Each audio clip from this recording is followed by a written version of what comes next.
Hello friends, कैसे हैं आप सब। आइए दोस्तों, हम लोग पढ़ रहे हैं वर्ल्ड जी के ऑनलाइन स्टडी प्लेटफॉर्म पे दोस्तों। तो दूरी के अनुसार दोस्तों हम लोग देख लेते हैं कि ग्रह कौन से सूर्य के पास होते हैं और कौन से सूर्य से दूर होते हैं। तो दोस्तों दूरी के अनुसार आइए देख लेते हैं ग्रहों की क्या स्थिति है फ्रेंड्स। तो आइए देख लेते हैं। तो दोस्तों क्या है, सबसे दोस्तों जो पास में है सूर्य के वो कौन सा ग्रह है, तो दोस्तों वो ग्रह है बुध ग्रह। दोस्तों इस तरीके से एरो बना है, यानी इसका मतलब है बुध ग्रह जो है वह सूर्य के सबसे नजदीक का ग्रह है। दोस्तों बुध के बाद में जो ग्रह सबसे नजदीक पाया जाता है वह कौन सा है, दोस्तों वह शुक्र ग्रह है। तो दोस्तों शुक्र ग्रह जो है वह बुध के बाद में सबसे नजदीक ग्रह है। दोस्तों उसके बाद में क्या है, यानी पृथ्वी है। तो दोस्तों पृथ्वी के बारे में तो हम लोग जानते हैं कि जहाँ पर जीवन है, केवल एक ऐसा इकलौता ग्रह है दोस्तों इस पूरे दोस्तों आकाश गंगा में जहाँ पर केवल जीवन संभव है। तो दोस्तों शुक्र के बाद में क्या आता है, पृथ्वी आता है जो सूर्य के सबसे नजदीक का ग्रह है। वहीं पर दोस्तों देख लेते हैं अगला नंबर क्या है। तो फ्रेंड्स अगला नंबर जो है वो दोस्तों मंगल ग्रह का है। कौन सा है, मंगल ग्रह। यानी पृथ्वी के बाद में दोस्तों सूर्य के सबसे नजदीक का ग्रह कौन सा है, मंगल ग्रह है दोस्तों। और मंगल ग्रह के बाद में कौन सा है, तो दोस्तों बृहस्पति ग्रह जो है वह आकार में सबसे ज्यादा बड़ा ग्रह है।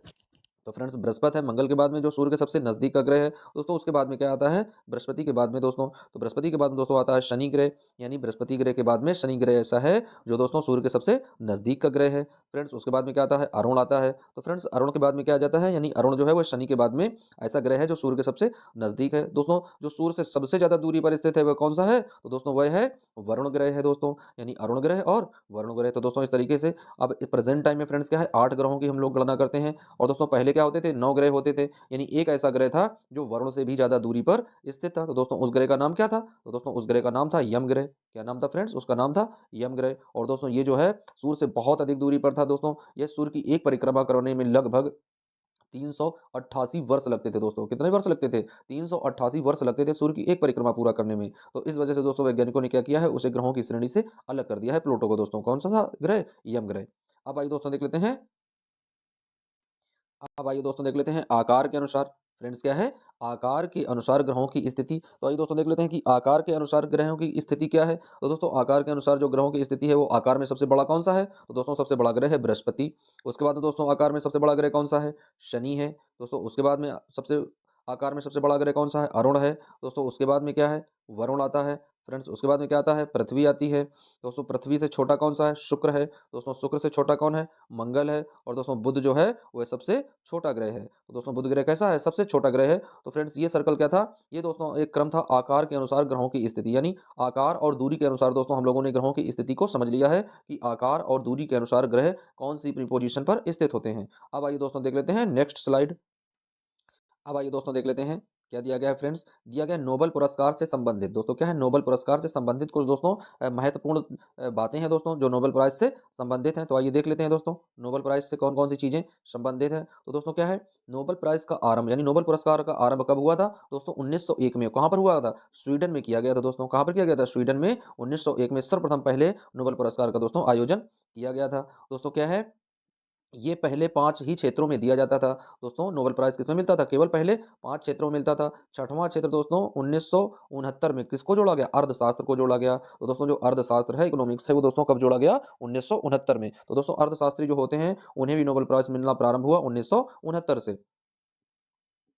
अब दोस्तों देख लेते हैं कि प्रथम नोबेल पुरस्कार के जो विजेता थे वो कौन थे दोस्तों, विलियम रॉन्टजन थे दोस्तों। कब मिला था उन्हें, 1901 में मिला था दोस्तों। क्या मिला था, विलियम रॉन्टजन को कब मिला था, 1901 में। और दोस्तों इन्हें मिला किस लिए था, तो दोस्तों इन्हें मिला था एक्स किरणों की खोज के लिए दोस्तों। एक्स किरणें क्या होती हैं, जिन्हें हम लोग एक्सरे बोलते थे। यानी जिन किरणों के द्वारा क्या होता है, टूटी हड्डियों का हम लोग पता लगाते हैं। तो दोस्तों उसीलिए रॉन्टजन को इसके दोस्तों उपलक्ष्य में क्या मिला था, नोबेल प्राइज़ मिला था। कब दोस्तों, 1901 में। और 1901 में ही स्वीडन से सर्वप्रथम नोबेल पुरस्कार दोस्तों देने की प्रथा जो है वो प्रचलित हुई थी। दोस्तों वहीं देख लेते हैं भारतीयों में सबसे पहले नोबेल पुरस्कार विजेता कौन थे। तो दोस्तों प्रथम भारतीय नोबेल पुरस्कार विजेता जो थे वो कौन थे, रविंद्रनाथ टैगोर जी थे। और दोस्तों इन्हें कब मिला था, 1913 ईस्वी में मिला था नोबेल पुरस्कार। वहीं दोस्तों महिलाओं में देख लेते हैं कि प्रथम भारतीय महिला को नोबेल पुरस्कार कब मिला। तो दोस्तों मदर टेरेसा थी, जिन्हें 1979 में दोस्तों क्या है, नोबेल पुरस्कार दिया गया था दोस्तों। मदर टेरेसा को कब दिया गया था, 1989 में दोस्तों क्या मिला था, नोबेल पुरस्कार मिला था। अब आइए दोस्तों देख लेते हैं नेक्स्ट स्लाइड।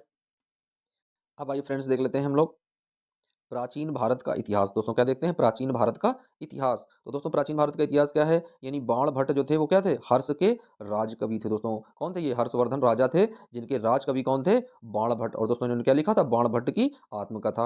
वहीं दोस्तों देख लेते हैं भारत में प्रथम स्वर्ण मुद्रा किसने चलाई थी। तो दोस्तों भारत में प्रथम स्वर्ण मुद्रा चलाई थी हिंद यवन यानी इंडो ग्रीक के राजाओं ने प्रारंभ किया था स्वर्ण मुद्रा चलाने का प्रचलन। अब आइए दोस्तों देख लेते हैं आधुनिक भारत का इतिहास क्या है फ्रेंड्स।